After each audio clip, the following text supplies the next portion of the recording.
You're listening to the Sticks in the Six podcast. Here are your co-hosts, Andrew Forbes, Peter Barricini, and Alex Hobson.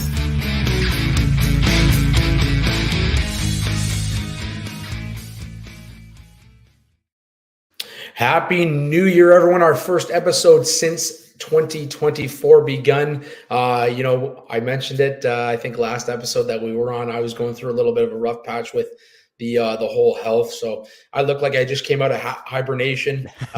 Peter, you're looking good as always, kicking off 2024, an absolute beauty. But before we get into all the fun stuff, brought to you by the fine folks at the Hockey Podcast Network and DraftKings, as well as the Indie Ale House. Sticks in the Six, episode 145.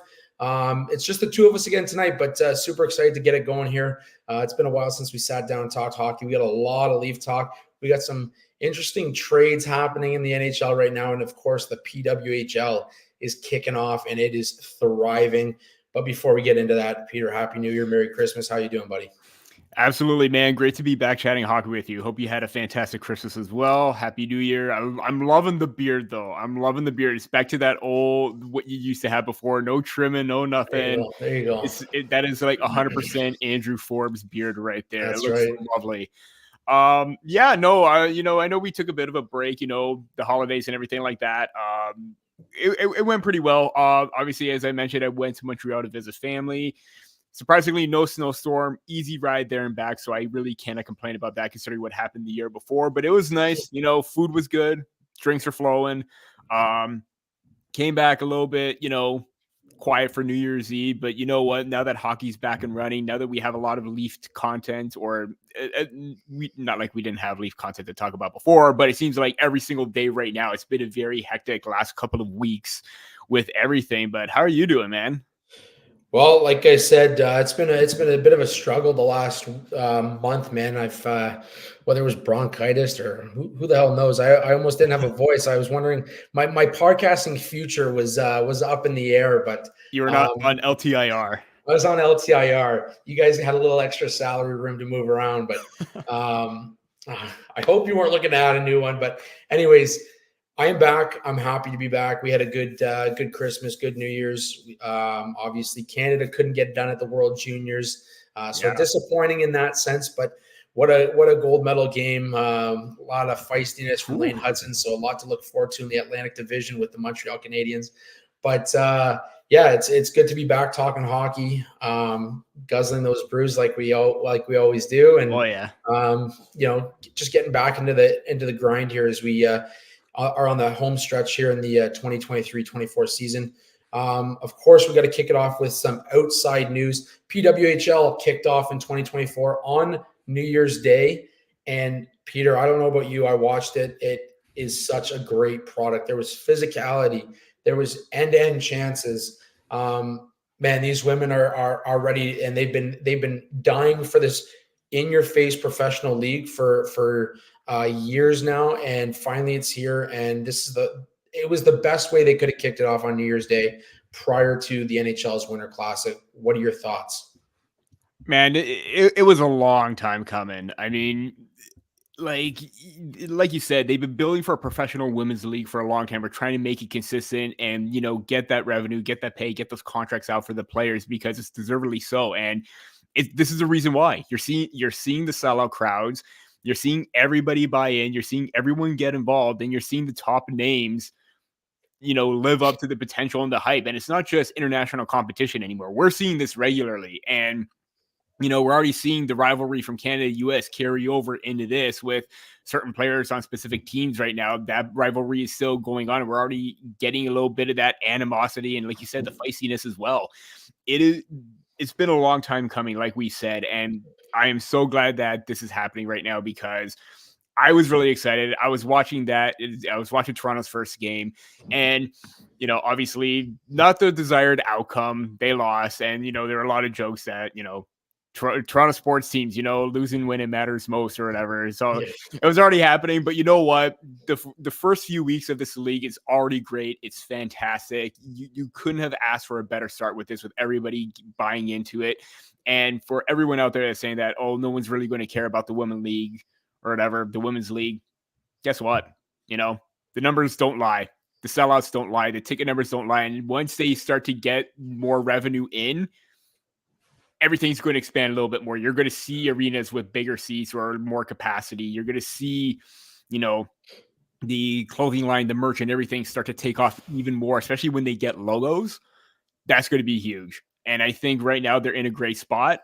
Some things will work out here and there, but what I saw with the first few weeks of the PWHL has just been absolutely fantastic. Yeah, no, absolutely. And like you said, I mean, the physicality was something I was not expecting. I loved to see it. You didn't have the fights after clean hits, which was kind of a little bit of something that needs to be changed. Yeah, absolutely. But you know what? It was a great product. I wrote a piece about how even before Sportsnet 1's numbers came out, they were well over 740,000 in viewership in Canada for I believe it was the season opener on January 1st. So that was big. Of course, Toronto gets to be part of PWHL history. First team to get shut out in the PWHL. First team to lose in the PWHL. It's just the way it goes for Toronto sports. But we're just missing rookie scores, and that's it. That's right. But no, it was definitely what a way to open it up. And of course, Natalie Spooner is the one who opens up the scoring for the Toronto franchise as the first goal scorer for Toronto. So fairy tale start to the PWHL. I'm excited to see where this goes. I'm excited to see what's coming next. There's going to be expansion. That it's going to be widespread, and this is going to grow. And this is exactly what we've been waiting for. Women's hockey is alive. It's doing well. It's thriving, and the PWHL is just a complement to what we're seeing. And now you can talk about more women on the ballot for the Hockey Hall of Fame. We're going to see more of them going in because it's a product that now is in your face. It's there. People are seeing it. People are watching it. You're having sellout crowds. The Ottawa Montreal game the following night on January 2nd. Yeah. Record-breaking crowd there in Ottawa. So and come to think of it, Ottawa wasn't even one of the original 6 franchises for the PWHL. They got in as one of the original 6 now. They had a record-breaking crowd, and you can see why hockey is thriving north of the border. Yeah. It's good to see. So that's awesome. Glad to see it. Let's jump into the NHL. Cutter Gauthier, as prospect writers, we've talked about Cutter Gauthier before. He's a guy that we had up there as a top pick in the NHL. He obviously went to the Philadelphia Flyers, traded along with a second round pick for Jamie Drysdale to the Anaheim Ducks. And there's a lot of rumors stirring around what's going on with Cutter Gauthier. There's conversations about, prior when he got drafted, he says he said all the right things, but behind the scenes, behind closed doors, said, I never want to play for the Philadelphia Flyers. Who knows if that's true? We're not here to continue any rumors. Obviously, at the World Juniors, Philly representatives were there. He didn't want to talk to them. In fact, he kind of hid from them. Your take on this crazy week for Cutter Gauthier and the Philadelphia Flyers? Yeah, I obviously, like everybody else, when it first came out, I was just like, excuse me, like, beg pardon, where did this trade even come out of nowhere? Like, we didn't know anything that was going on behind the scenes. We just thought that, okay, random trade between 2 top-tier prospects or 2 top-tier young players. Didn't think anything of it, but when they started to mention the issue the rift between Cutter Gauthier and the Flyers, from what I gathered or from what I'm reading, it started back at the end of last season where maybe they didn't want to sign him to his entry-level contract because of a bonus issue or bonus, or I think that was the issue regarding with some sort of bonus in the contract. They didn't want to take him on then. They probably just said, we'll sign you next year. But apparently, I don't know what happened in between there. Don't know if he took any slight to that or whatever, but it just seemed like things went south after that. You heard him say, believe he was just on a recent podcast too, where he's basically just saying that, it was more of a family decision, best fit for him and everything like that. But, you hear what the owner's saying, dropping bombs left, right, and center and, letting his emotions get the best of him. You're hearing what Keith Jones had to say, Danny Briere as well, where, you know what, we tried to make it work, but it didn't quite work out. And the fact that even at the World Juniors, he just basically brushed him aside too. It brought something must have happened for him to do that, because no player or prospect just, brushes everything aside. They probably want to keep everything intact, keep the lines of communication open. The fact that it was broken right then and there, I think that was just basically the nail in the coffin, where they knew he wasn't going to come, so they just traded him, got a best deal for him. And, good opportunity for Jamie Drysdale as well, because he's had bad injury luck over in Anaheim. Nothing against the Ducks organization, but maybe he now can thrive in a better system where he's used a little bit more freely in regards to his offensive upside and all that. But yeah, just a strange situation with the whole Cutter Gauthier thing. Obviously, Anaheim's deep up front. Adding Cutter Gauthier just makes him even deeper with the talent that they have. Carlson, McTavish, Troy Terry. You're probably looking at maybe Zegras staying on the fold, maybe moving him. There's already talks about that him being on the trade bait boards. We'll see what happens. But yeah, there's a lot to unravel with this whole entire situation. Yeah, I mean, it's look, I think I agree with you that it's a good opportunity for Drysdale heading to Philadelphia. Pavel Mentyukov obviously has taken on the reins in Philadelphia or in Anaheim with Drysdale having his injuries through his first 2 seasons here. So Mentyukov kind of gets that step in role on the power play for Anaheim. He's excelled thus far. We saw that he's an offensive defenseman. We saw what he could do in junior. So that kind of made it possible for Anaheim to get rid of Jamie Drysdale. Drysdale was like this big prospect that he was the next big thing. He was like, I'm not going to compare him to Scott Niedermayer, but he's a guy that they saw coming in there and being a big piece to their core for the future. Now you move on from him. And I do think it's a great pickup for the Anaheim Ducks in getting Cutter Gauthier. At the same time, I'm all for being a players podcast, Peter, but like at what point are we just going to sit back and say these players have taken on too much power? That's This is becoming the NBA, man. Like, and like, I'll tell you, I don't really watch the NBA anymore because I know it's driven by the players. And there was a point where a contract meant something. Being a pick of a team meant something.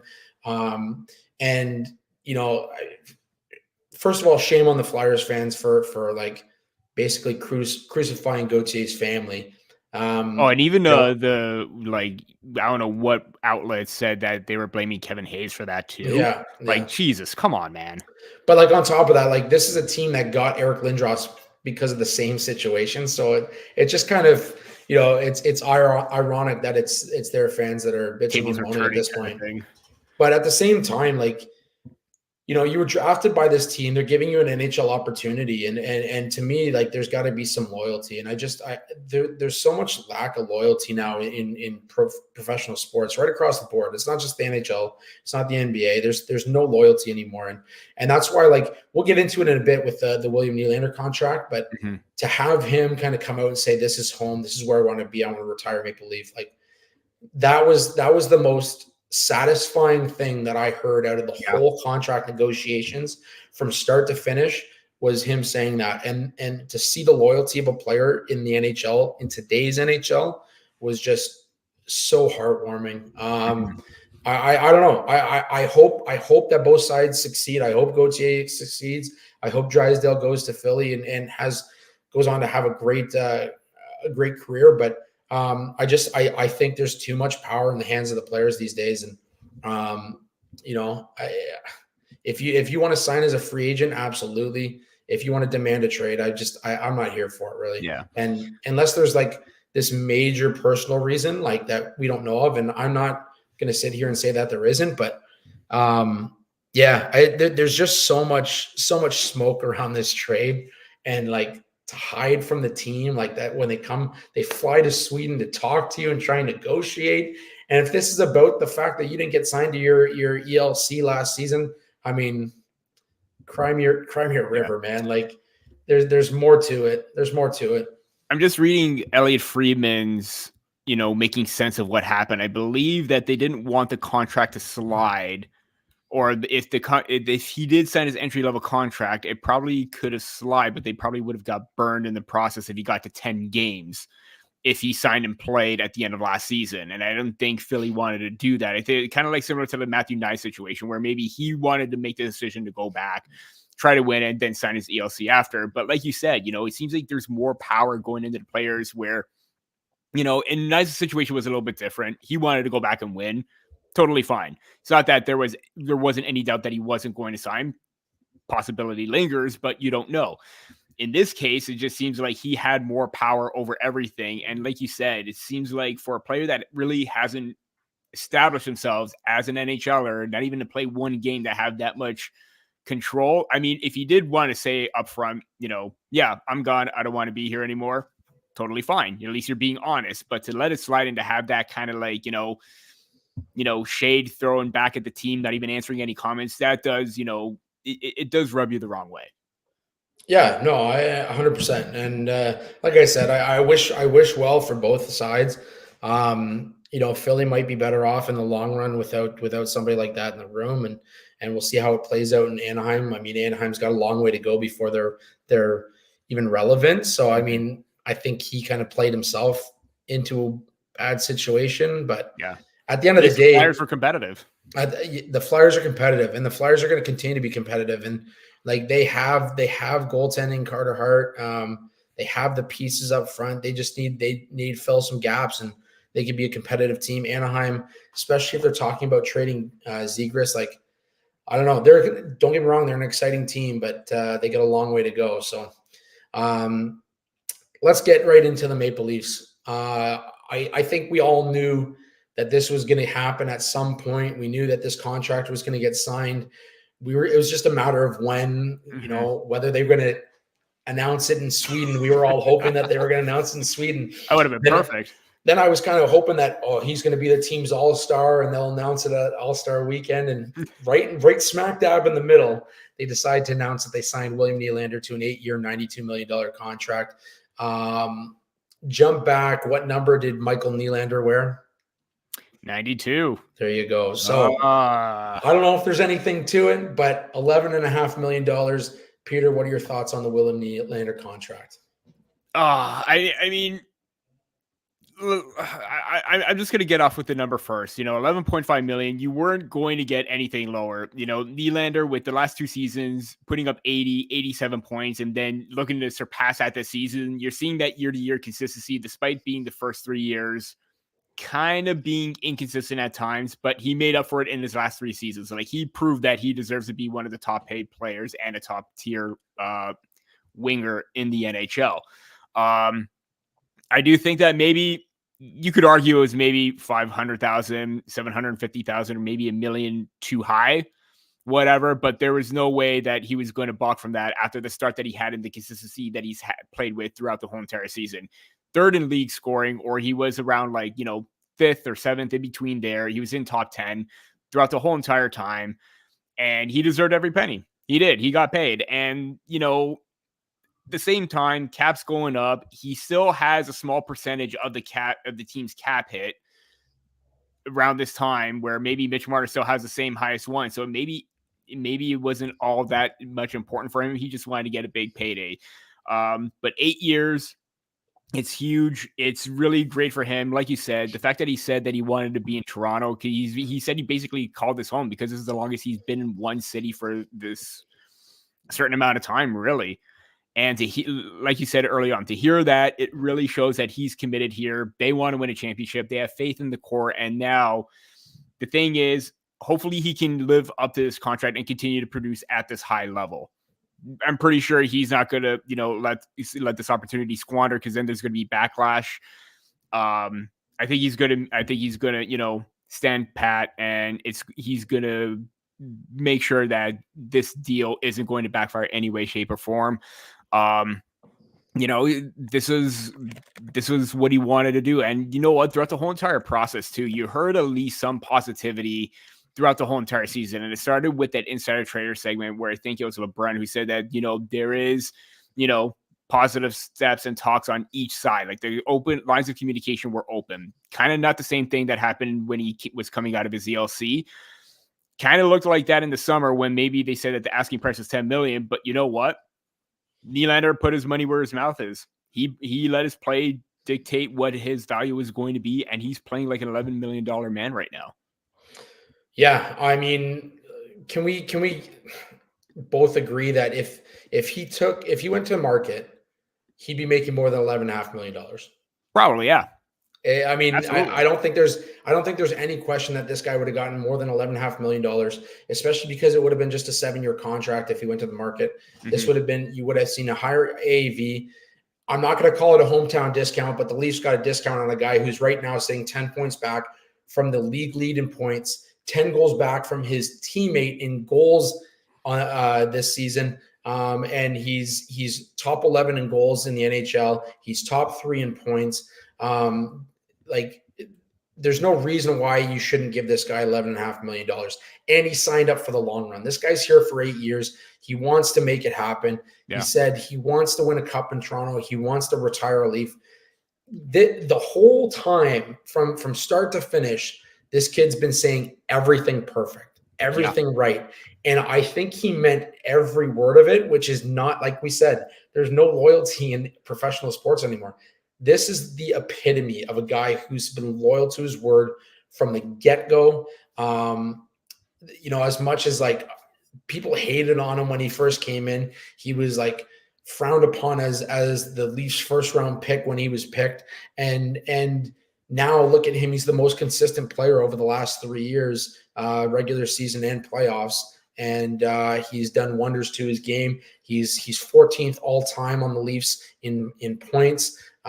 He's a guy that can do, be both a playmaker as well as a goal scorer. He's 17th all time in assists.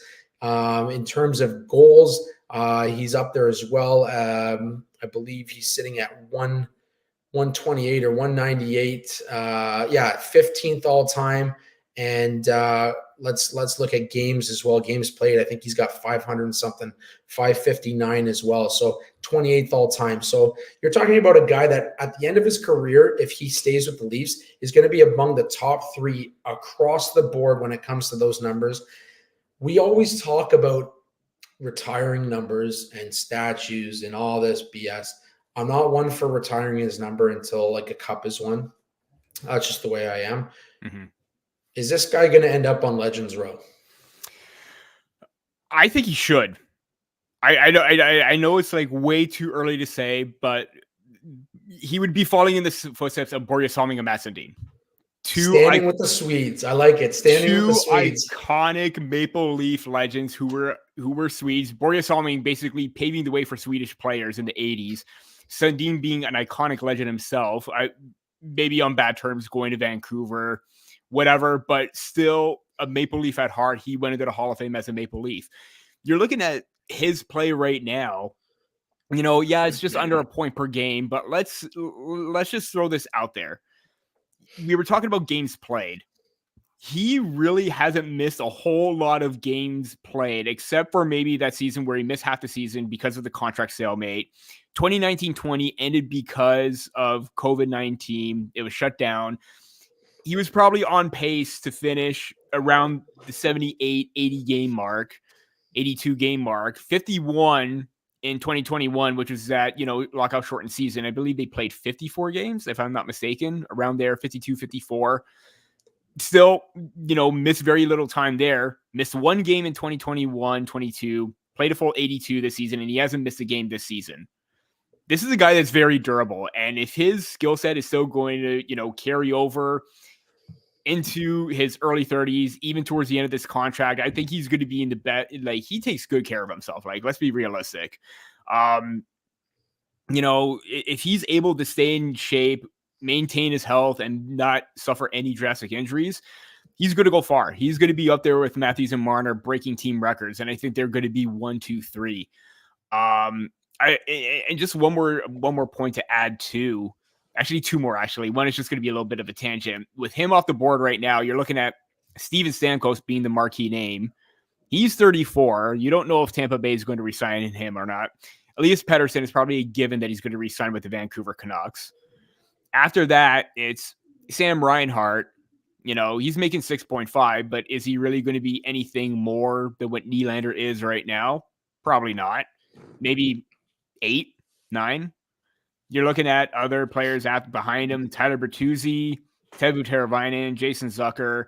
A lot of names coming off the books really that are like on LTIR too. But it's like after those names, it seems like the crop of like top name forwards is kind of like deteriorated a bit. Nylander probably was going to be that marquee name, and like you said, that extra year played into the fact he got the security, and it just played out very, very well. Yeah, I mean, I think I said it all when I said, like, if this guy goes to market, he was going to get more than $11.5 million. Mm-hmm. JT's going to take a hometown discount when he's all done his contract, and even if you've got a core 3 now with Morgan Riley sitting at $7.5 million. So that was a hometown discount if I've ever seen it. Absolutely. And again, another guy, loyalty, wants to be there, wants to take that contract. I think if Nylander stays a Leaf for the entirety of his career, doesn't pull a Vancouver Canucks last hurrah Sundin. like Matt Sundin, I don't see why you couldn't put him on Legends Row. There's guys on that row that have not won Stanley Cups. This guy's going to be a top 5 in all facets of the game when he's done his career with the Leafs. We got 8 more years of this guy.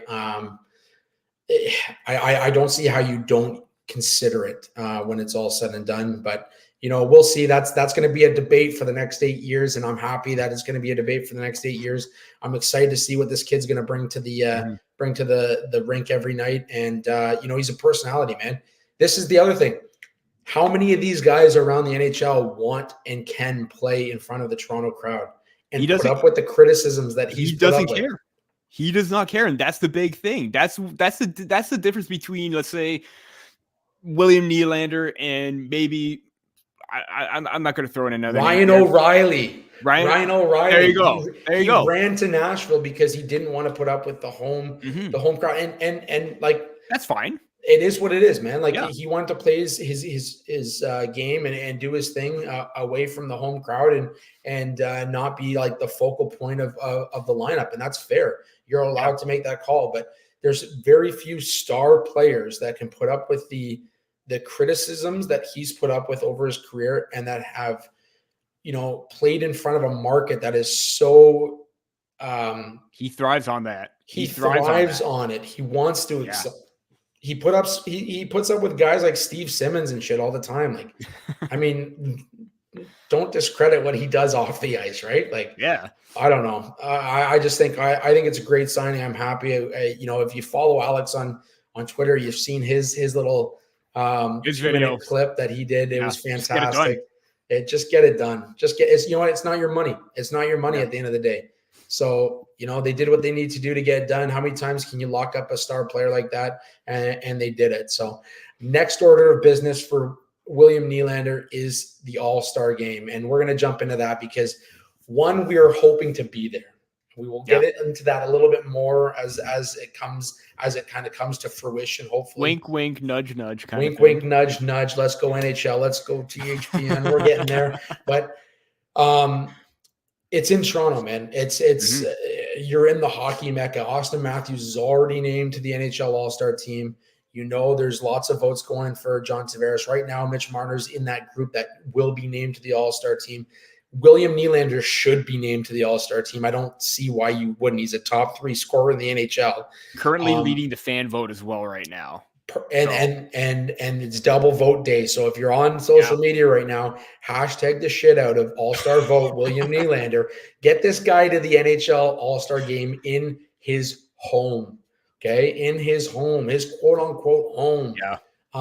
And then of course John Tavares is putting his votes aside and saying, "Let's go for Morgan Riley. This guy deserves to be there." And absolutely, he deserves to be there. This guy's been through the ups and downs in Toronto. He deserves to be there. What are your thoughts on the NHL All-Star game and what we're seeing so far? Yeah, a little bit of breaking news. Jamie Drysdale just got his first point as a Philadelphia Flyer. There you go. They're already winning the trade. Little bit of a side note there, as we were talking about that before. But, I mean, this is going to be fantastic. I mean, the last time they were like Maple Leafs at an All-Star game, like multiple ones, what was it? It was in Ottawa, and it was like led by Phil Kessel, Dion Phaneuf, Joffrey Lupul. Whoop-de-doo, Basil. Yeah. Austin Powers there. You're seeing legit high-end elite level talent possibly going to this All-Star game. Matthews, we already know the shot. We saw that goal that he scored against the San Jose Sharks, just absolutely ridiculous from the boards and just brush it off like it was nothing. Mitch Marner, despite, the ups and downs, the slow starts, the frustrating play that he could get too cute at times, he's an elite playmaker. There's no doubt about it. Nylander, the season that he's having, for sure. It would be really, really nice to see Morgan Rielly there. Like you said, all the stuff that he's been through, the highs, the lows, being through the one player through the rebuild when it actually happened, being at the forefront of Game 7 and that debacle, the 4-1 lead. Sorry to bring that up again, but, he was there. This is a player that's been through it all. He and not only that, like even this season as well. I'm going to say it right now. I even wrote about it, how he was emerging as maybe not necessarily the Norris Trophy frontrunner, because let's face it, that's going to Quinn Hughes right now. Mm-hmm. But, as a defenseman right now, he's still being very productive. He's very strong defensively. He's top 10 in points right now. He is top 15 in even strength points. He's playing on the penalty kill. He's breaking up plays left, right, and center. This is the best we've seen of Morgan Rielly play as a Maple Leaf. And we've seen him at his best previously in years before. He's shooting the puck more. We're not seeing that, hesitation on the power play or in the offensive zone. He's finding the open lanes, and we saw that goal against San Jose as well. This is a guy that deserves it. I would love for all 4 of these players to be there. Having Johnny there would be icing on the cake as well. You see everybody nominate all 4 of those players because of the double vote or whatever. That's fantastic. We want to see all 5 of them there. This is Toronto. If nobody likes it, if you're seeing complaints from Habs fans, Bruins fans, Sens fans, you do the same if the All-Star game was in your city. Let's be realistic. You know what? I just want to see them have fun. It'll be great to see the top players there and deserve this moment. If anybody has a problem with it, just look at the fact that they're still going to have a Chicago Blackhawks representative now with Bedard out for 6 to 8 weeks. And he was the only All-Star. And remember, that team is awful. Mm-hmm. They're awful. Excuse me. Sorry. So if you have a problem with 4 Leafs scoring, it's a fan vote for a reason. The fans vote. Yeah. So, but that being said, quick note from our friend of the show, Mark Masters, John Tavares urging voters to send Morgan Rielly to the All-Star game. There you go. True captain right there. No better way than for his first one to be in Toronto, especially what he's given to this city and organization. Would be great to see him get that recognition. I think it's long overdue. So, yeah. I mean, as you said, yeah. The captain is saying it. And as I speak right now, Taylor Heisey just scored a beautiful goal for Minnesota against Toronto. PWHL, it's going strong. Austin Matthews on William Nylander. I don't think there's any doubt in our minds that he deserves to go and that he's going to go. I'm sure he'll have a couple special things, whether it's his outfit or something on the ice that he's got planned for us. So there you go. You have to vote him in to see what he's got planned for the All-Star weekend. Oh, man. Either way, the Stars are going to be taking up Toronto. Sticks in the Six will hopefully be taking up Toronto with them. Maybe we can get some Stars on the show. We'll see about that, but stay tuned for more information as that unfolds. Aside from that, we got to talk about the goaltending. The Leafs obviously sent downhill to be this today, brought Samsonov back up, recalled him from the Marlies. Martin Jones has been filling in magnificently over the last couple of weeks and really playing well. He's 8-3. His numbers are way better than what his numbers were last year. If you took Samsonov's numbers out of the Maple Leafs statistics right now, they would have the best save percentage in the NHL, which is mind-blowing considering that it's Martin Jones, Joseph Woll, and, that's really it. So you're what you saw as maybe your 2-3 coming into the season have now carried this team to the standing that they're in. So that said, your thoughts on Martin Jones' season so far, your thoughts on Samsonov coming back up, and let's hope for some Sammy with no Swiss. Yeah. I mean, big shout out to Martin Jones because he's helping me out in fantasy hockey with all these wins, saves, shutouts, you name it. But a side note, yeah, you really wondered what kind of Martin Jones you were going to get. Were you going to get the one that has been inconsistent the last few seasons, or the goalie that showed up at his first few seasons with the San Jose Sharks, really? And it's really difficult to try and figure that out because he's already in his 30s. He's been in the league long enough. He's a veteran goaltender. He knew what he was coming in to when the Maple Leafs signed him, probably third string, but they needed someone to rely on in the event that if something does go happen, we need someone with experience. He has just that right now. And even playing behind a defense that's kind of looked, suspect at times, they've been playing better as of late. They're helping him out. And now you want to try and get the sense that we'll probably get to Samsonov in a little bit, but for Jones to come in to stop the bleeding and give the team a win and a save and an opportunity to come out on top every single game, that's what you were missing with Ilya Samsonov.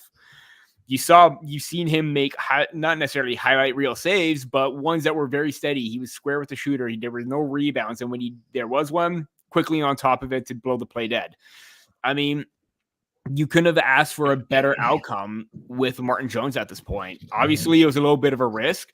Now, what's going to happen with Joseph Woll right now, because now you have to worry about his injury history in this one. They're easing his way back.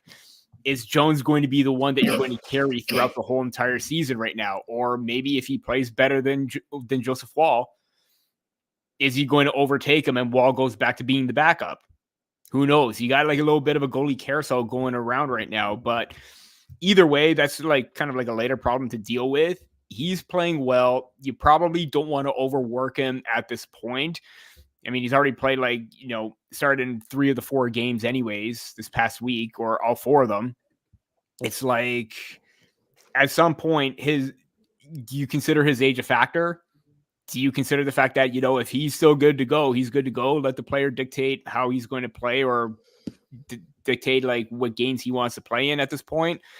But they just got to be very cautiously optimistic about that because you don't know if he can go back to the way that he was before. But either way, at the moment right now, he's giving them valuable points, something that didn't happen before. Yeah, and right now, I mean, I would bet on Martin Jones if I'm looking for a goaltender. And with that, before I get into my little bit, a quick word from our sponsors over at DraftKings Sportsbook. We know hockey games move fast, but with DraftKings Sportsbook, an official sports betting partner of the NHL, you can score faster than anything happening on the ice. This week, new customers can bet $5 and get $200 instantly in bonus bets. Looking at the Leafs for tomorrow, right now they're at minus 130 against the Islanders, so favored to take that one as well. I'm assuming Martin Jones is going to be in the net, so check that out. Download the DraftKings Sportsbook app with code THPN. New customers bet just $5 on the NHL and get $200 instantly in bonus bets. Only on DraftKings Sportsbook with code THPN. The crown is yours. Gambling problem? Call 1-800-GAMBLER or visit www.1800gambler.net. In New York, call 877-8-HOPE-NY or text HOPE-NY 467-369. In Connecticut, help is available for problem gambling. Call 888-789-7777 or visit ccpg.org. Please play responsibly. On behalf of Boot Hill Casino and Resort in Kansas, 21 plus age varies by jurisdiction, void in Ontario. Bonus bets expire 168 hours after issuance. See dkng.com/hockey for eligibility and deposit restrictions, terms, and responsible gaming resources. NHL and the NHL Shield are registered trademarks of the National Hockey League. Copyright NHL 2024. All rights reserved. So there you have it. Martin Jones, so far this season, 12 games played, 8-3 with a 198 goals against and 934 save percentage. Consider that when you look at his career numbers of 269 goals against, 906 save percentage. And we're talking about a guy who had some pretty good years in San Jose, had a great season with Seattle last year, aside from the save percentage and goals against. His win total was fantastic, but the saves weren't coming.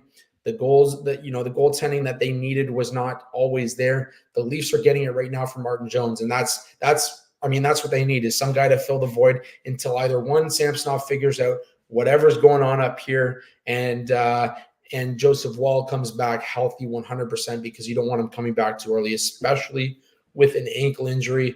So, I mean, as much as I said, trade for Fleury, go out and find another option, figure out what we can do to fill that void. I think Martin Jones has been the perfect example of what you need as a third goaltender. He's gotten the job done. He swept the California road trip, albeit two very shitty teams in that California cycle now, but beat the LA Kings. He had it was a kind of a dual redemption tour for him, so I like that. And then obviously 2 straight wins against the San Jose Sharks.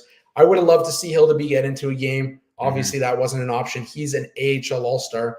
So the move, according to Keith today, had a lot more to do with getting Hildeby in a game and getting him down to the AHL and playing on Friday, I believe, on Friday. And more so than it did Samsonov. But we got to talk about Samsonov before we close out the show here. And you see it in the name of this episode. Sammy knows Swiss. I'm looking for Sammy to come back and find those holes that he's had in his game and try and figure it out. And right now, he is the anchor of this Maple Leafs team. Last year, he was the guy that we rode through into the playoffs, and he got the job done. He earned his contract. Now we're questioning the $3.5 million. Are we going to see a different Samsonov, or is the mental game just, full Jack Campbell right now? Yeah, to the first point about Hildeby, Keith did say it was about a development thing. Obviously, they called him up when Samsonov went down. Didn't get any game action, which is kind of counterintuitive, because if it is for his development, why not give him at least maybe 1 or 2 starts? If it wasn't 2, maybe just give him the back-to-back against Anaheim. That's just me, because then he's going back to the AHL. He's going to play games, and then you basically could call him back up, because Keith also said that there's no imminent, no inclination to play Samsonov at this moment.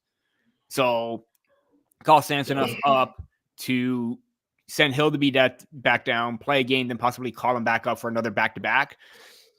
Just kind of a bit confusing right then and there. Totally get it if it's for a development standpoint, but should have probably gave him 1 game and then send him back down, whatever. But in terms of Samsonov overall, I mean, listen, we all saw the news. We all saw that he needed a reset. Mentally, game, his mechanics, everything was just totally off with Samsonov. And you want him to succeed, because this is the guy, like you said, the guy that basically took us past the Tampa Bay Lightning in round 1. He stood on his head in a lot of those overtime games and gave the Maple Leafs a chance to win. Where that went, I don't know, but he needed a massive reset. So sending him down was great, but, I get like the feeling that this is like the Alec Manoah situation again, where they send him down. He played a few games, but then they called him back up if the games weren't that great. I understand maybe why they didn't want to play him, because if he does, then you really have nothing. If he's letting in, bad goals in the AHL, and if you can't stop anything there, like you said, the Jack Campbell situation again. Totally get why you didn't want to do that and protect him, so that way you have the confidence that when he does come back up, it can work. But you really don't know what you have now if you do play him in, let's say, a week or 2. He hasn't played any games whatsoever. He's only had 1 practice in with the Marlies. Probably would have been best to have him with 1 or 2 games with the Marlies to see what you have before you make that decision to bring him back up. Twitter absolutely lost it today. Like, I don't know if you saw the comments, but everyone is just saying, what? Excuse me? Why are you doing this kind of thing? You understand why they're doing it. Maybe it's just because that they want to make sure that he's back with the team. Maybe that could get his confidence going again. Totally fine. But again, I'm under the impression that you need to see what you have before you can make any decision. And if he at least has a sub 900 game, or maybe allowed 2 goals, but he had a strong performance, bring him back up. See if he can do that for another game. Other than that, I don't know. But it just seems like they called him up way too soon and don't know what they have yet, because they haven't seen him play a game in such a long time. That's where I'm at right now. Yeah, no, I agree. And Twitter's such a fun place when this kind of shit happens. But especially Leaf Twitter. Like, it's more entertaining than TV sometimes. I think, you know what? At the end of the day, you've got this guy signed to a $3.5 million contract. You have to find a way to get him in. You have to find a way to, to get him a game or two and see if he can kind of turn this thing around, because it is a mental game. At the end of the day, what he's going through is a mental aspect of the game. We saw it with Jack Campbell in his second year with the Leafs. We're seeing it now with Ilya Samsonov, and this is a guy who's on a 1-year contract. At the end of the day, he's got to play well to get another contract, and he knows that, he understands that, and he understands that he's going to have to figure it out to get another opportunity. So you have to kind of see what you got there. I think Hildeby's on the right track with his development, but he's your starter in the AHL and he's playing well. I don't think you don't mess around with that right now, especially when it comes to that position. Like I said, I would have loved to see him get a game maybe against San Jose. Yeah. Just one. That's just it. One. Just one to see what he's got. But aside from that, I like the fact that they moved him back down. Right now you have Martin Jones running with it, and he's a 34-year-old veteran. He's not gonna squander at the thought of Ilya Samsonov backing him up. It's pretty simple. They both know that when Joseph Woll comes back, he's the guy. I think that's where that's where Keefe's at right now, and that's where the organization has to be at right now. So that said, one question for you though. If Woll does return, who gets sent down between Jones and Samsonov? It's probably an easy question right now, but I think right now it's got to be Samsonov. Like he's cleared waivers. I think you have to send him down. I think at this point Jones has earned his spot on the team, and if you're going into playoffs right now, the guy that you would want back there is not going to be, it's not Samsonov if something happens to Woll. So that's why I'm saying, like, Woll, you got to have him at 100%. You can't have him coming back at 90% and hope that he's going to be the guy that carries you through the playoffs.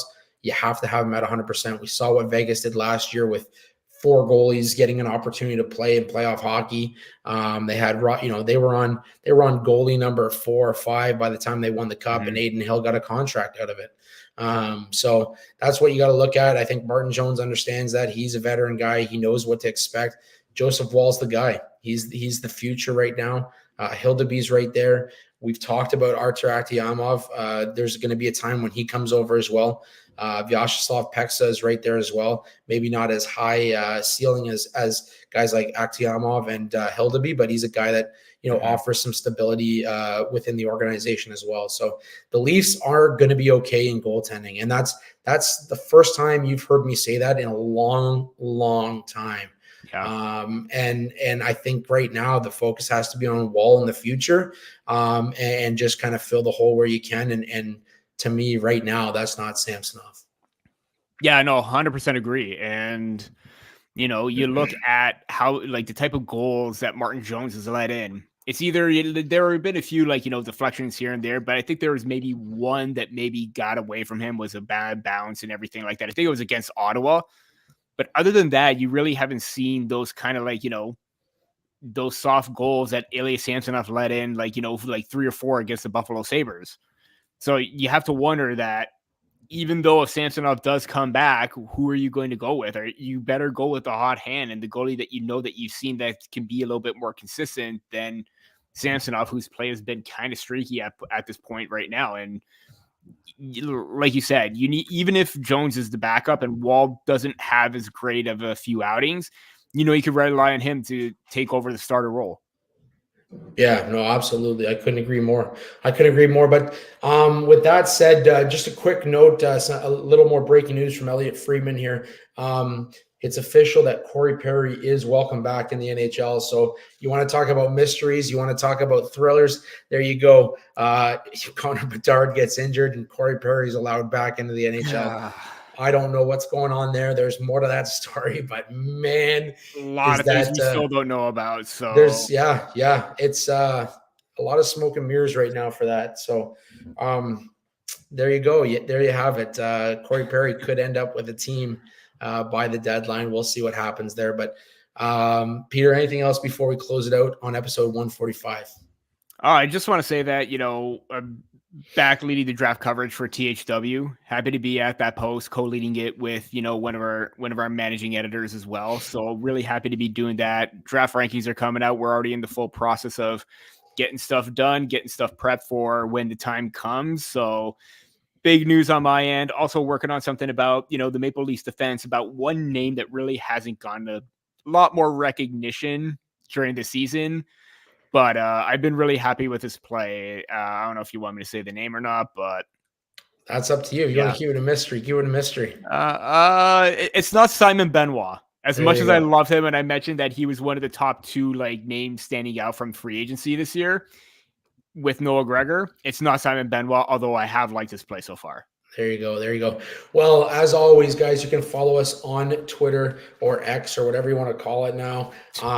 Just call it Twitter. You can follow us on Instagram. You can follow us on TikTok. Make sure you go to our YouTube channel, hit the subscribe. The more we get, the more we can give. And we're looking to have a big 2024.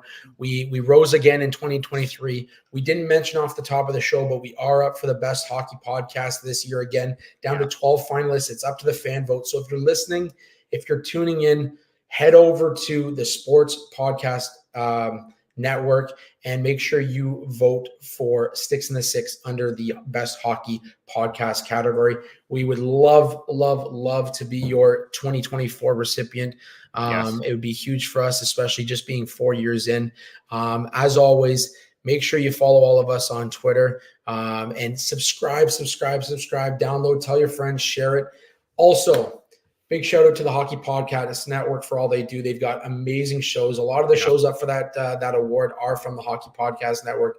Shout out to DraftKings for always hitting us up. Shout out to Indie Alehouse as well. And make sure, guys, you want tickets somewhere this year, head over to SeatGeek. Use code STICKSIN6 for $20 off your first purchase. That's STICKSIN6 at SeatGeek for $20 off your first purchase as well. New affiliate for the program, No Name Hockey Limited. You want custom sticks, you want custom colors, curves, whatever you want, custom shaft, head over to No Name Hockey Limited. The link is in the description of this show on YouTube. So make sure you check them out. They can customize your stick as well for a great price, especially if you use that link. So make sure you check them out. And we'll continue to make sure our show brings you all the great content as the 2024 season continues. Until next time, that's all we got. It's been a pleasure being back here in the new year. Let's have a great 2024. Absolutely.